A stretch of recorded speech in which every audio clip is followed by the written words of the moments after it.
Hello friend. आज हम लोग अनुच्छेद 147 के बारे में बात करेंगे।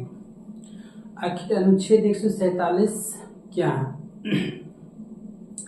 अगर हम इसमें सीधी सीधी बात करें तो अनुच्छेद 147 कहता है कि मानवाधिकारों की रक्षा न्यायालय द्वारा किया जाएगा। ये संवैधानिक उपबंध है। संविधान में लिखा गया है कि जितना भी मनुष्य हैं सारे की रक्षा न्यायालय करेगी।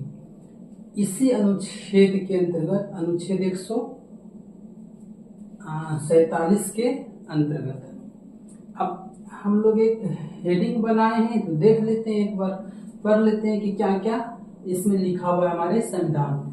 तो कह रहे अनुच्छेद 147 इसमें नागरिकों के मानवाधिकारों की रक्षा के लिए न्यायपालिका का संवैधानिक जनादेश है। संविधान में इसका जनादेश दिया गया है। न्यायपालिका खुद की रक्षा यानी कि खुद मानव की रक्षा करेंगे। एक नोट भी लिखे हुए इसके बारे में और अच्छे तरीके से जानकारी प्राप्त कर लेते हैं। सर्वोच्च न्यायालय और उच्च न्यायालयों के पास मौलिक और अन्य अधिकारों को लागू करने के लिए कार्यवाही करने की शक्ति है। अगर वो कुछ क्षेत्र में चाहेगा किसी को दंडित करना तो भी वो दंडित करके मानव की रक्षा करेंगे। इस प्रकार से अनुच्छेद 147 हम लोग का कंप्लीट हुआ।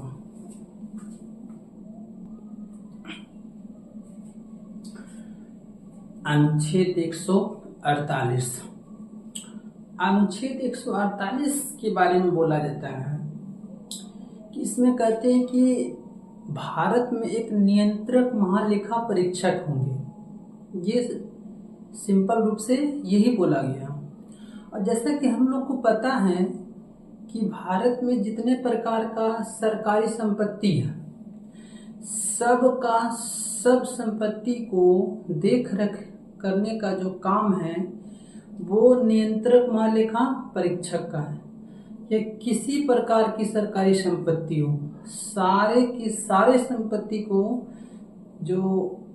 उसको किस प्रकार से एडजस्ट करेंगे यानी कि देख रेख पूरी तरीके से नियंत्रक महालेखा परीक्षक करेंगे। इसी के बारे में ये बहुत ज्यादा इम्पोर्टेंट भी है। यहाँ से बहुत ज्यादा क्वेश्चन एग्जाम में आए हुए हैं।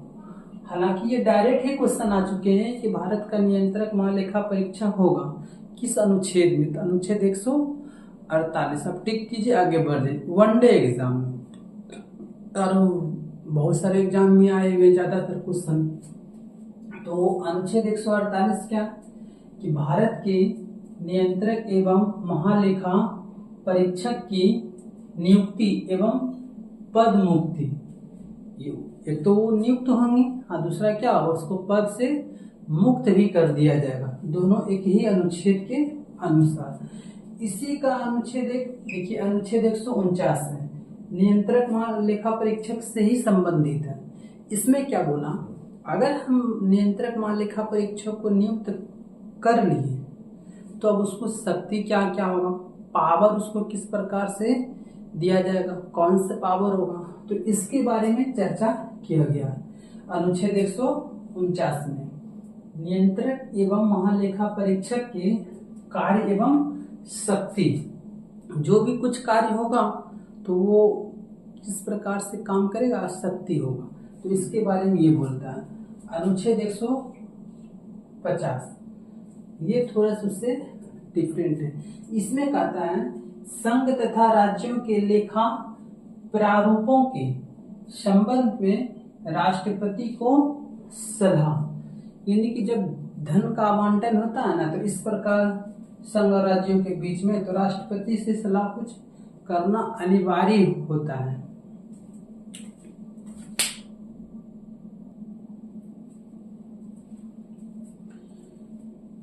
अनुच्छेद 151 देखिए, अगर हम वनडे एग्ज़ाम के पॉइंट ऑफ व्यू से देखें तो ये उतना इम्पोर्टेंट नहीं है, लेकिन डिस्क्रिप्टिव में इम्पोर्टेंट हो जाता है।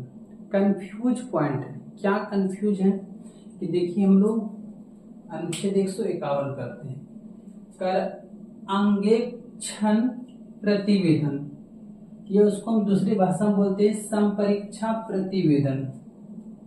अब संपरीक्षा प्रतिवेदन क्या होता है या अंकेक्षण प्रतिवेदन क्या होता है? तो एक नोट लिखे हुए, तो इससे हम लोग समझ पाएंगे बहुत आसानी से आखिर ये क्या कहना चाहते हैं। ये अनुच्छेद कर भारत के नियंत्रक महालेखा परीक्षक की संघ के लेखाओं संबंधी रिपोर्टों को राष्ट्रपति के समक्ष प्रस्तुत किया जाएगा, जो उनको संसद के प्रत्येक सदन के समक्ष रखवाएगा। जो भी नियंत्रक महालेखा परीक्षक रिपोर्ट बनाएंगे वो राष्ट्रपति को देंगे, वो राष्ट्रपति के समक्ष प्रस्तुत करेंगे और वो संसद में, यहाँ बोल भी दिया है, लेखाओं संबंधी राष्ट्रपति के समक्ष प्रस्तुत किया जाएगा, जो संसद के प्रत्येक सदन में समक्ष रखा जाएगा, यानी कि लोकसभा हो या राज्यसभा हो, दोनों सदन में रखिएगा।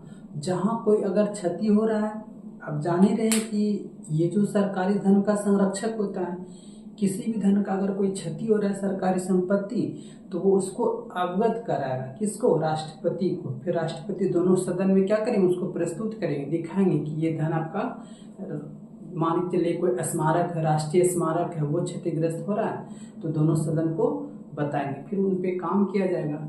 इस प्रकार से अनुच्छेद 151 हमारे संविधान में काम करता है।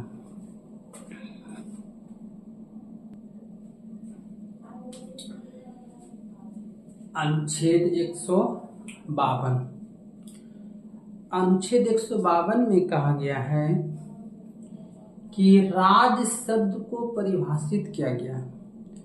इसमें बोलते हैं कि राज्यपाल जो हैं वो राज्यों के लिए नियुक्त किए जाते हैं।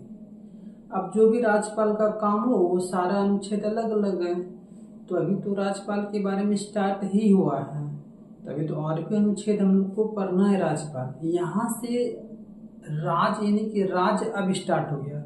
वहाँ पहले केंद्र था, यानी कि जो भी काम होता था राष्ट्रपति के थ्रू होते थे, संसद के थ्रू होते थे, लेकिन अब यहाँ का जो राज्य का जो हेड होंगे वो राज्यपाल के थ्रू होंगे। अब राज शब्द के बारे में आया है तो हम लोग चर्चा कर लेते हैं थोड़ी सी कि राज शब्द होता क्या है, क्या ज्यादा इम्पोर्टेंट है। कर अनुच्छेद 152 राज्य की परिभाषा के बारे में बताता है। क्या होती है राज्य की परिभाषा? इसमें हम थोड़ा सा एक दो लाइन लिखे हुए समझते हैं। कर भारत के संविधान के अनुच्छेद 152 की परिभाषा में कहा गया है कि राज्यपाल राज्यों के लिए नियुक्त किए जाते हैं। जो भी राज्यपाल लगा वो राज्य के लिए नियुक्त होते हैं। अगला अनुच्छेद 153, इसमें बोलते हैं कि राज्यों के राज्यपाल जो होंगे, साथ साथ ये भी व्यवस्था है कि एक ही व्यक्ति दो राज्यों के राज्यपाल भी हो सकते हैं। ये हमारे संविधान में कहा गया है अनुच्छेद 153 में। देख लेते हैं एक बार पूरी कि अनुच्छेद 153 राज्यों के राज्यपाल, प्रत्येक राज्य के लिए एक राज्यपाल होगा, ये तो एकदम निश्चित है। परंतु इस अनुच्छेद की कोई बात एक ही व्यक्ति को दो या अधिक राज्यों के लिए राज्यपाल नियुक्त किए जा सकते हैं। जैसे कोई भी व्यक्ति हो, जैसे राज्यपाल तो आप जानते हैं कि प्रधानमंत्री के कहने पर राष्ट्रपति द्वारा नियुक्त किया जाता है, तो वो 2 स्टेट को भी एक साथ संभाल सकते हैं। ये हमारे संविधान में प्रावधान किया गया है।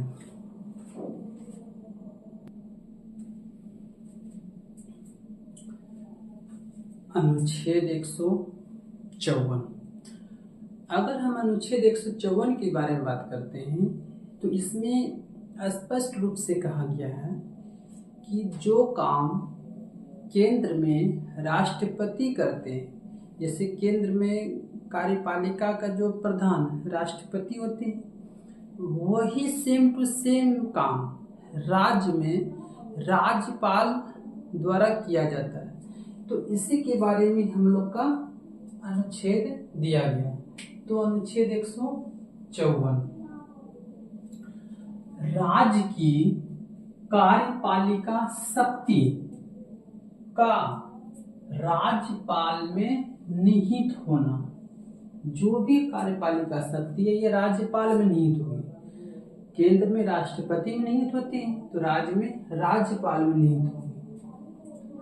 इसमें एक नोट है, राज्य की कार्यपालिका शक्ति राज्यपाल में निहित होगी और वह इसका प्रयोग इस संविधान के अनुसार स्वयं या अपने अधीनस्थ अधिकारियों के द्वारा करेगा। जो उसके पास अधिकारी होते हैं, जैसे IPS हो गए, IAS हो गए, इसके द्वारा वो काम चलाते हैं। मुख्य रूप से इसका अगर हेड कहेंगे वास्तविक रूप से तो मुख्यमंत्री होते हैं, लेकिन लिखित रूप से अगर हम बात करेंगे तो संविधान के अनुसार तो उसका जो हेड होंगे सबके राज्यपाल होंगे। कहाँ में? तो राज्य में, केंद्र में राष्ट्रपति होते हैं। अगर हमारा वीडियो आपको अच्छे लगे तो चैनल को लाइक, सब्सक्राइब और वीडियो को ज़्यादा से ज़्यादा शेयर कर दीजिएगा। धन्यवाद।